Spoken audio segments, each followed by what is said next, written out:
Hello friend, good evening. সবাই কেমন আছো? আশা করছি সবাই ভালো আছো, আমিও ভালো আছি। রঞ্জিতা উইথ অদ্রিত চ্যানেলে সবাইকে ওয়েলকাম। সবাই দেখতে পাচ্ছ, এটা আমাদের বাড়ির গাছের আম। এটা ভীষণই টক গাছের আম। তো আমাদের এই গাছের আম পাকলে একদমই মিষ্টি হয় না, উল্টে পোকা হয়ে যায়। আর এই গাছের আমাদের বেসিক্যালি আচার হয়। তো আজকের রেসিপি আমি যেটা দেখাবো সেটা কুকিংয়ের তরফ থেকে, তাও আবার আচার। তো চলো আমি তোমাদেরকে আজকে আমরা কিভাবে আচার বানাবো সেটা তোমাদের সাথে শেয়ার করছি। তো এখানে দেখতে পাচ্ছ একটা ঝুড়িতে এখানে স্কোয়ার টাইপের কিছু আম কাটা রয়েছে।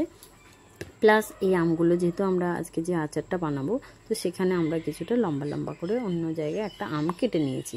এই আমগুলো আমরা বাইরের দিকে কেটে এগুলো আমরা ধুয়ে রোদে দিয়েছিলাম। তো এই আমগুলোকে আমরা 2 দিন রোদে দিয়েছি। তো দেখতেই পাচ্ছ এই আমগুলো 2 দিনে রোদে দেওয়া হয়ে গেছে। এখানে লঙ্কা গুঁড়ো, হলুদ গুঁড়ো আর নুন ভালো করে মিক্স করে রাখা রয়েছে।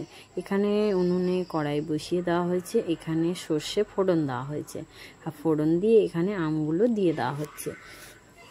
যেহেতু এটা প্রচুর পরিমাণে টক আম, তো এটা আমরা মিষ্টি আচার করছি।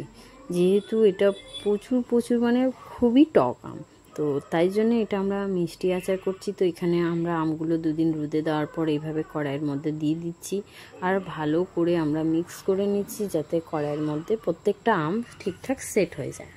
আর এখানে আমরা যে আমের আচারটা করছি, আমরা এই গুড়টা ইউজ করছি যেহেতু মিষ্টি আচার করব বলে। তো এখানে আমরা গুড়গুলো নিয়ে রেখে দিয়েছি, আর এগুলোকে আমরা একটু গুঁড়ো করে নিয়েছিলাম যেহেতু এটা টালা টালা করে গুড়টা ছিল।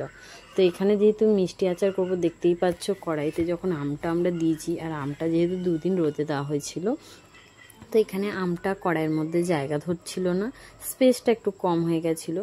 তো এখানে অনেকক্ষণ নাড়িয়ে চাড়িয়ে নেওয়ার পর আমটা যখন মজে গেছে তখন কড়াইতে সেট হয়ে গেছিলো। এখানে কিছুটা গুড় দিয়ে দেওয়া রয়েছে, প্লাস আমরা আবার গুড় কিছুটা ভেঙে গুঁড়ো করে আবার দিয়ে দিচ্ছিলাম যাতে আমের সাথে গুড়গুলো ভালোভাবে মিক্স হয়ে যায়।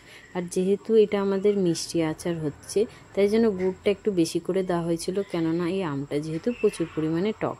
তো দেখতে পাচ্ছ এখানে গুড়গুলো ভেঙে ভালো করে দেওয়া হচ্ছে আর ভালো করে মিক্স করা হচ্ছে।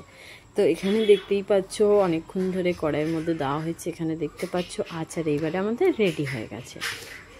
তো এখানে আমরা এই আচারটা যেহেতু একটা বয়ামের মধ্যে রাখবো, আর এটা যাতে অনেক দিন লং টাইমিং রেখে খাওয়া যায়, তাই জন্য এই আমটার মধ্যে আমরা একটুখানি ভিনিগার দিয়ে দিয়েছিলাম 1 ঠিপি। কেন 1 ঠিপি ভিনিগার দিলে এটা যখন কোনো বয়ামে রেখে নিয়ে খাওয়া হবে যাতে আচারটা নষ্ট না হয়। তো তাই জন্য দেখতেই পাচ্ছ আমের এটাকে ভালো করে মজে দেওয়ার পর আর ভিনিগার দেওয়ার পর আমটা যেমন আরও একটু কমে গেছিলো। তো এখানে আমরা একটা বয়ামের মধ্যে আমগুলো তুলে নিয়েছিলাম যাতে আমটা ভালো করে থাকে। আর এখানে দেখতেই পাচ্ছ আমটা কত সুন্দরভাবে আছে আর কতটা সুন্দর না লাগছে। তো এখানে দেখতে পাচ্ছ আমরা বয়ামের মধ্যে রেখে দিয়েছি। তোমাদেরকে এই আমের রেসিপিটা কেমন লাগলো আমাদেরকে অবশ্যই কমেন্ট সেকশনে জানিও। শেয়ার আর লাইক আর কমেন্ট অবশ্যই করো। তোমরা আমার পাশে থেকো। আবার নতুন ভিডিও নিয়ে আবার দেখা হবে।